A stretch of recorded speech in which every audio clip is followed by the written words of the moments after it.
Page 32, A Journey in the Arctic. On the previous few pages, they're introducing you to minor scales, and they get into it pretty heavy. I prefer you go to watch my introduction to scales, how I approach them, and do the scale videos on the different scales that are involved. When I approach scales, I do it by key signature. For instance, and that would be the relative minor. The relative has the same key signature. The parallel starts on the same note. For instance, if I have a C major, well, the parallel minor would be a C minor. Sounds wonderful. If I do the relative minor to C major, that's A minor.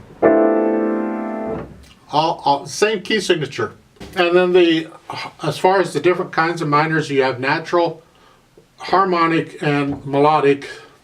The natural is easy. It's the same idea. It's exactly the same key signature. You don't change anything. With the harmonic, you simply take the 7th step, the 7th note in the scale, and you take it up a half a step. So that's the one we use most often. That's the one I cover in my scale videos, and that's the one I recommend that you concentrate on. As far as this piece goes, it starts out in C major. But then you get down to the bottom and you get this A minor coming in, but it's got accidentals. Now, the accidentals they're doing, this is actually the melodic minor, because in a melodic minor, you raise the 6th and 7th steps as you're going up. And that's what they've done here. On the last line on page 32, it's here, here. They put an F sharp and a G sharp. That's the 6th and 7th step of the scale, because the scale's here. 1, 2, 3, 4, 5, and then 6 is here, so that would be the F, and 7 is the G, and they just raised them up. That's the melodic minor. And that's the minor they're using here.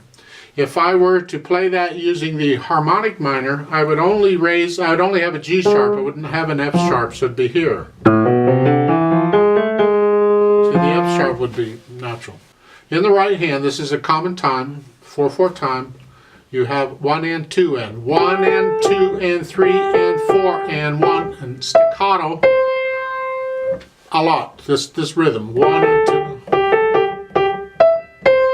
The idea is for you to figure out the rhythm before I play it, so that you already sort of know it and you're just checking your rhythm against mine to see how correct you are. Please don't wait for me to play it and then copy me. You'll never learn to figure out rhythms if you do that. Try and do it yourself first. Now, there's not a lot going on in the right hand. It's pretty straightforward. Look at the 3rd line down. We have the 1st and 2nd endings where you're here. You're moving around, but follow their finger numbers, you're fine. And then in the 2nd ending, it's simply a scale. It's like a C major scale, but we started on a G instead. It's the same fingering. 1, 2. That's the fingering pattern for a C major scale. Then at the bottom, now they went to tetrachords. John Thompson likes tetrachords. I don't. But we're starting 4th finger. And then the right hand is 4. And they do this all over. And I'll come back and talk about this more when I talk about the left hand. So let's skip over to page 33. You get down to the 3rd line down. This is like it was at the beginning. And then the last line, we're back to the tetrachords. So then I talk about the left hand so I can put it all together. For the left hand, it's pretty straightforward. You're starting out on E, 2nd finger on the D sharp. Last measure, the 1st line is an F. Staying up there until you get to the bottom line on page 32. We go to these tetrachords. Start with 4th finger. And the right hand does this. See, the stems are going up and down. The down stems, the left hand. The up stems, the right hand. Now there's a couple of ways you can play this line at the bottom of the page. The way they're saying to do it on the 2nd measure is the left hand's going to play the G sharp. Then the right hand's going to play the staccato quarter notes, just a nice wrist staccato.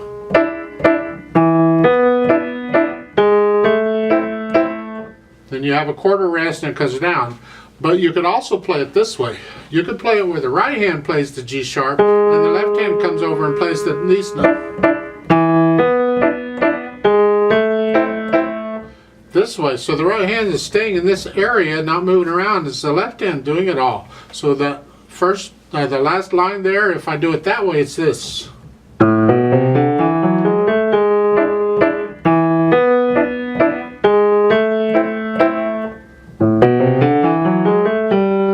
And it's up to you.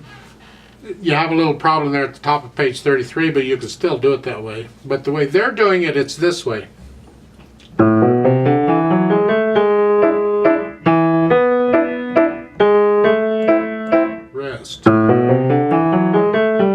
Just make sure that it's connected because it's legato. So when you finish with the right hand at the bottom of page 32 in the first measure, you finish that eighth note. When the left hand plays that dotted half note, it's got to be connected together. No silence between them, no. So you may have to practice that to make sure they're connected. The first line on page 33 is about the same. The notes are a little different, but it's the same idea. And then in the second line, starting in the second measure, you have the tetrachords, and you use the stems to tell you which hand is playing what. So the stem's going down, the left hand's going to play it. The stem's going up, the right hand's going to play them. So it's here. We want a little silence between each of these phrases. So lift up before you go on, so a little silence. And again, lift up so we get a little silence.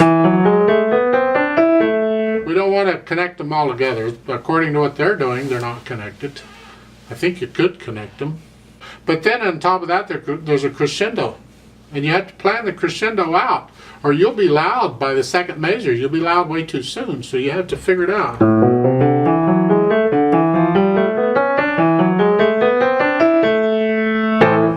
Then at the end of the second line, the last chord in the left hand, it's 5-2.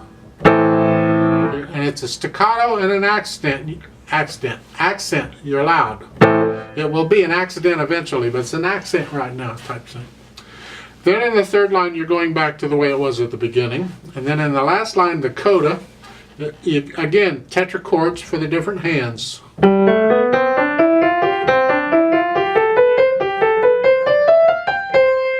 And the fingering at that chord, use the fingering they're showing. It's good. And there's a crescendo there too. So come down and start the last line a little softer. Then in the next run, play it a little louder. Next run, a little louder. Now you're loud. Don't get loud to the last measure. Save that for there. Now, dynamic-wise, you do the dynamics. They apply to the melody. It's sort of soft at the beginning. We want to hear the melody, so play that louder. Then keep the left hand really soft. Now, second measure, you have staccato on the right, legato on the left. Can you do that?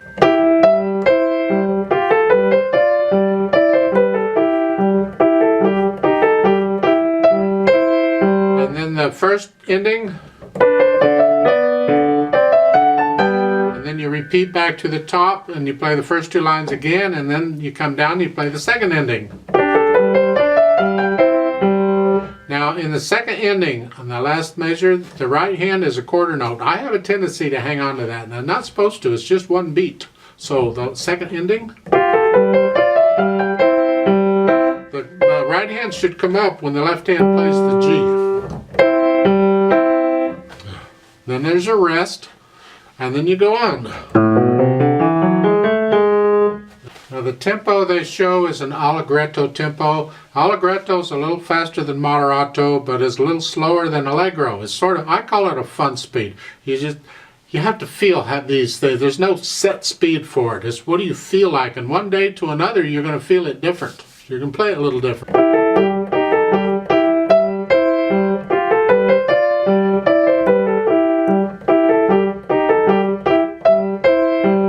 So it's whatever you feel it is. That's the tempo. Let's try this out slowly, just to double check the notes and the rhythms. And I'm going to take both of those endings there on the third line of page 32, just like it's written. I'm not going to do the dynamics. You can do the dynamics. I just want to play the notes so we can check the notes and the rhythms.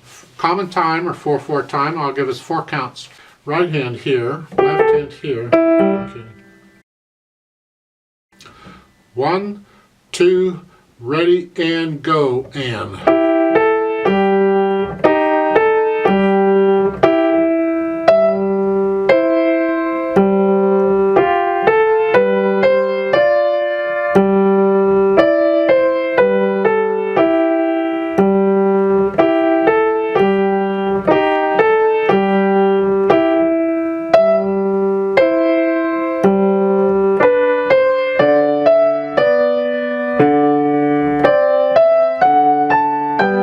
Repeat.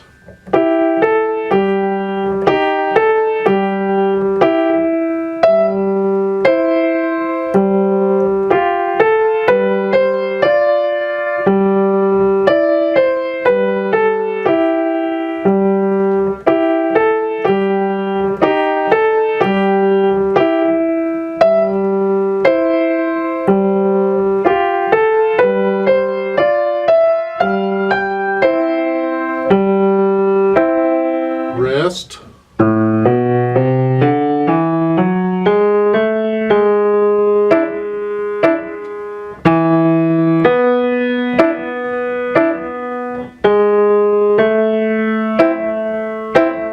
Rest.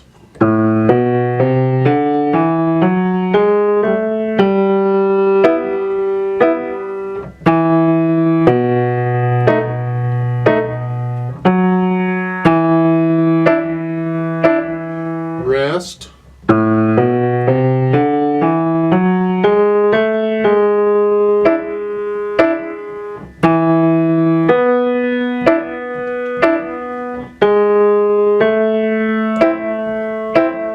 Rest.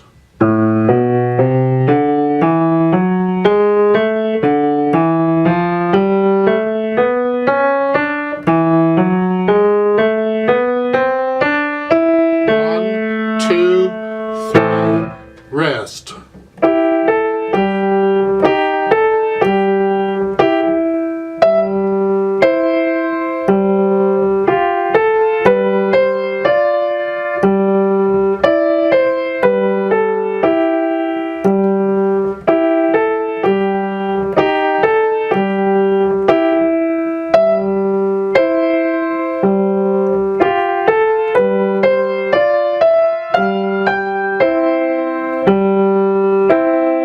Rest.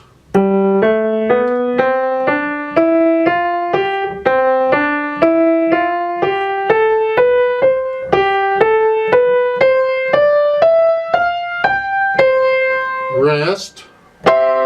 Rest.